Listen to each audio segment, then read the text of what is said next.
سوچیے اگر آج آپ کو زندگی کی سب سے بڑی کامیابی مل جائے تو آپ کیا کریں گے؟ جشن منائیں گے، فخر کریں گے، یا سجدے میں گر جائیں گے اللہ تبارک و تعالیٰ کے سامنے؟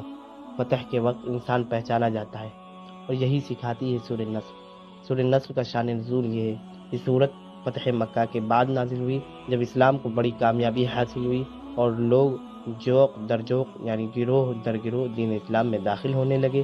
بعض صحابہ نے سمجھا کہ یہ خوشخبری کی صورت ہے، لیکن حضرت عمر رضی اللہ عنہ اور حضرت ابن عباس رضی اللہ عنہ نے سمجھا کہ یہ دراصل نبی کریم صلی اللہ علیہ وسلم کی زندگی کے اختتام کی خبر بھی ہے، کیونکہ اس میں حکم دیا گیا اللہ کی حمد کرو، اس کی تسبیح کرو، استغفار کرو، یعنی مشن مکمل ہونے کے بعد واپسی کی تیاری۔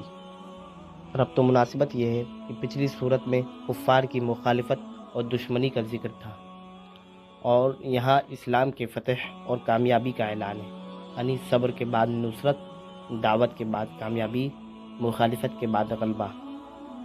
چلتے ہیں لغت کی طرف۔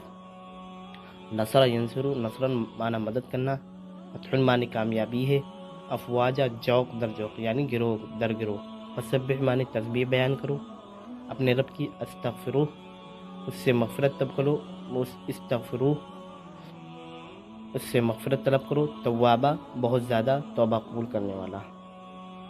چلتے ہیں ترجمے کی طرف۔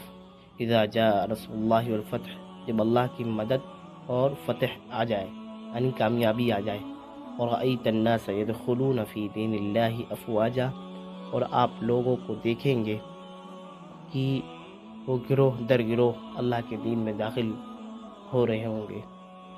سبح بحمد ربک واستغفر، تو اپنے رب کی تسبیح بیان کرو اور حمد کرو اور استغفار کرو، انہ کان توابا، بے شک بہت زیادہ توبہ قبول کرنے والا ہے۔